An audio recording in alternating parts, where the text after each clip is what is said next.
Hey friends, Rob Phoenix Powell guy here. Hope you're all doing well. Happy Sunday. Uh, Today I want to talk to you about one of the most common threads that you'll find amongst all of the old timey American folk magic traditions.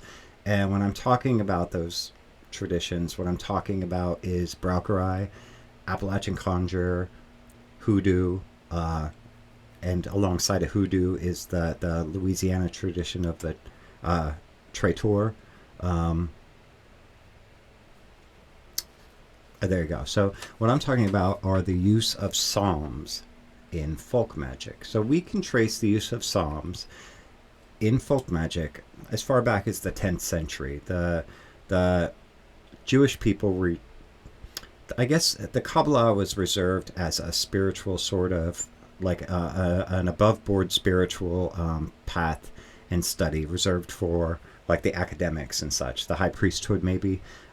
So the average Jewish person needed something that they could do on their own. So the use of psalms came into fashion to use them for various purposes, like to help heal various things, to get vengeance on your enemies. I mean, it just was what it was.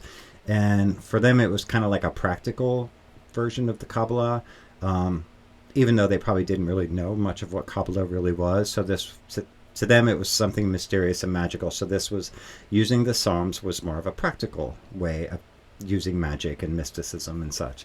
And so this was about 400 years before the the the the writings came into existence about actual folk magic, like in Europe and such. So by the 14th century, we start seeing things recorded in history where Christians, it wasn't just the Jewish people doing their folk magic, it was also Christians. And a lot of that is when you'll find psalms in the old grimoires, like the Keys of Solomon and such. There are certain psalms recited to cause certain things to occur in order to create a magic circle, that sort of thing. So in the 1700s, there was a German man who was Jewish, but that recently converted to Christianity, named Johannes Gottfried Selig. And the Jewish folk had a book written, I can't remember the name of it, about the use of psalms in magic. So he translated that to German.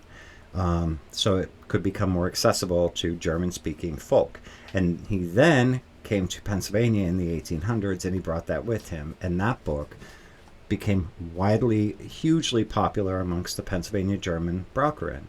And so that became an addition to Pennsylvania Dutch powwow / Braucherei. So then you had books like The Long Lost Friend, and using them in tandem with Selig's book, which was called, I believe it was just called the Use of Psalms. And it was basically just all the Psalms and then what to use each one for. That book was then later translated in the late 1800s. They Americanized his name to Godfrey Selig, and it became published in English as Secrets of the Psalms. And then in the late 1800s, early 1900s, that copy started becoming more and more accessible through like online mail, like catalog mail-in order situations, and occult sellers, booksellers and such.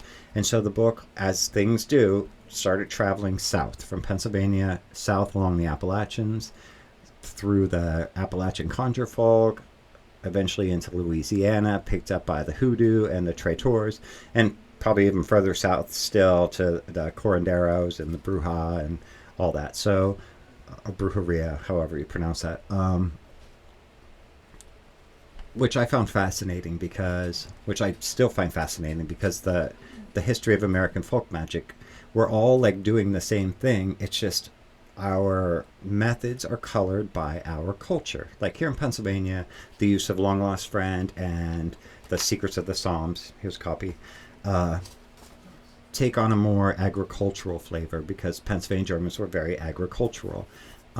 Further south into the Appalachians, where it's more mountainous and the people were more isolated, the methods by using the Long Lost Friend and the Secrets of the Psalms, they became more about survival and isolationists, so protecting yourself from more outside dark forces, remaining safe when you're isolated out in the mountains and forest, and surviving that. Then even further south, the use of the Psalms and the long lost friend became interspersed with the trauma of the slavery.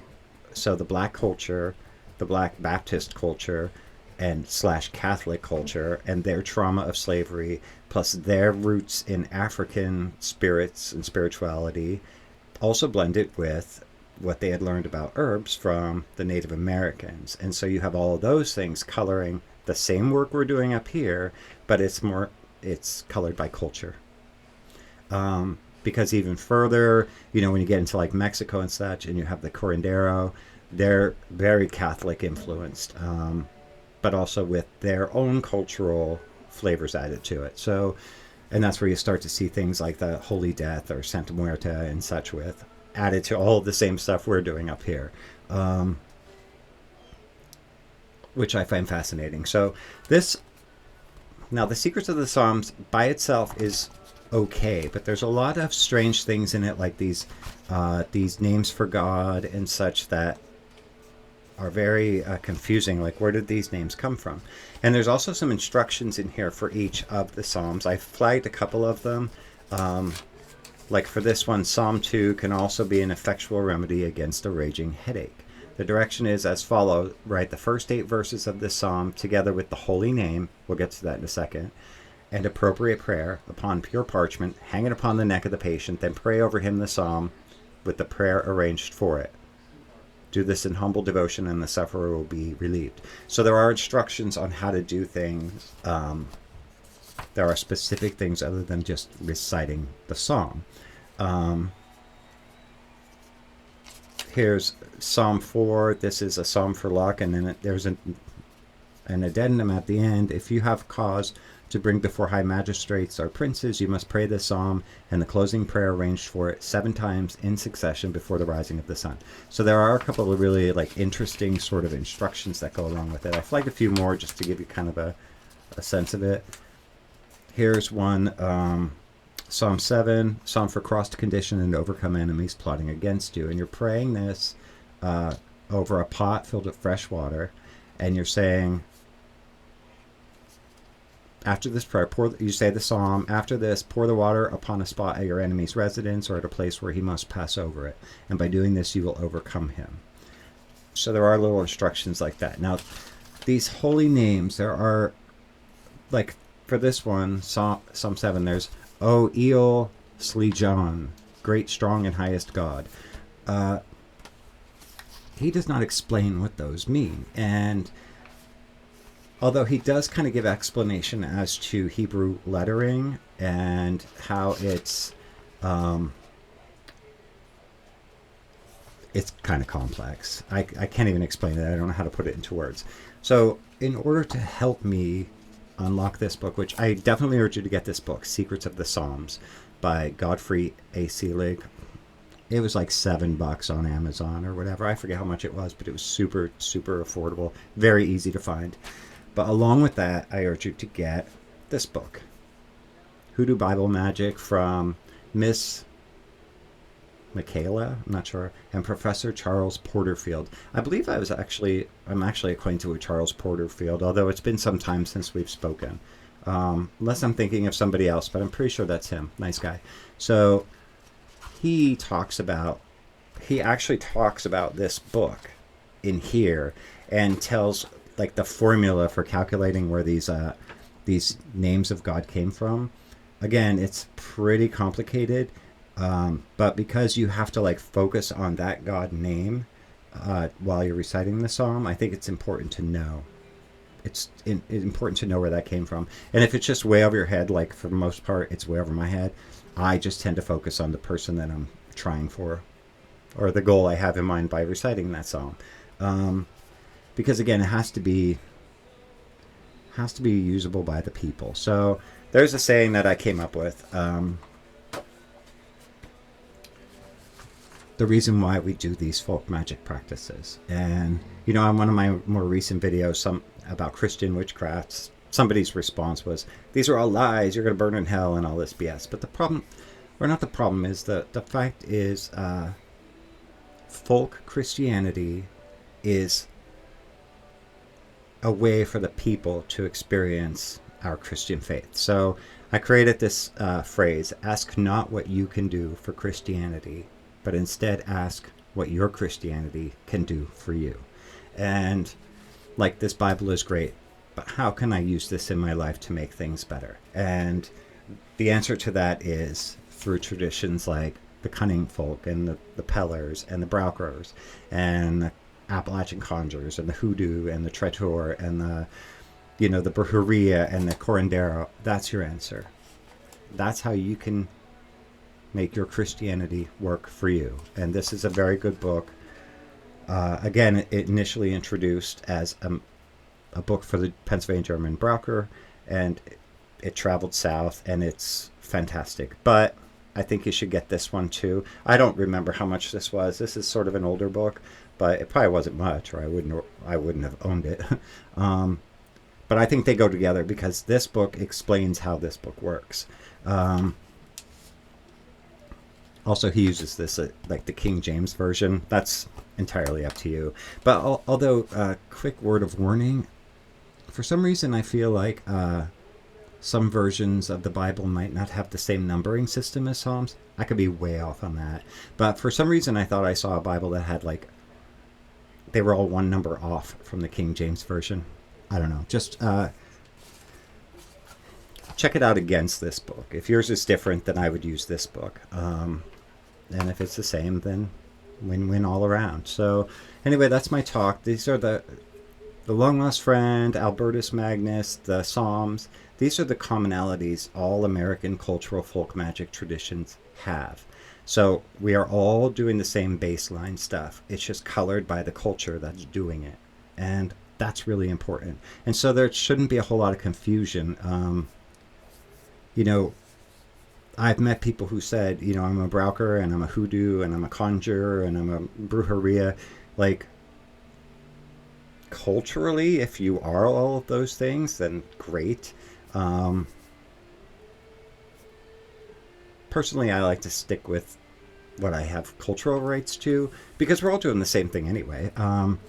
Now, some of these, some people believe that in order to do the Psalms, you should be burning incense.